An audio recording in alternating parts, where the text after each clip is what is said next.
প্রিয় দর্শক, আমি এই মুহূর্তে আছি জোরারগঞ্জ প্রজেক্ট রোড, মৌরি প্রজেক্ট রোড, গোবিন্দপুর ব্রিজ সংলগ্ন। আমি যদি আপনাদের একটু দেখাতে চাই দীর্ঘদিনের জনসাধারণের ভোগান্তি।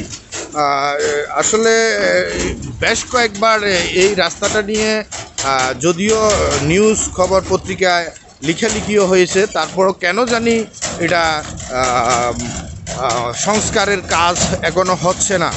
তো আমি যদি আপনাদের দেখাতে চাই, দেখতে থাকুন কত কষ্ট করে গাড়ি চলাচল করছে, সাধারণ জনগণের যাতায়াতের কত কষ্ট। একটা রিক্সা, হুন্ডা, সিএনজি চলতে গেলে তাদের পরিস্থিতি আমি যদি আপনাদের দেখাতে চাই, আপনারা দেখতে থাকুন। এটাকেই বলে বারিয়ারহাট মৌরি প্রজেক্টের রাস্তা।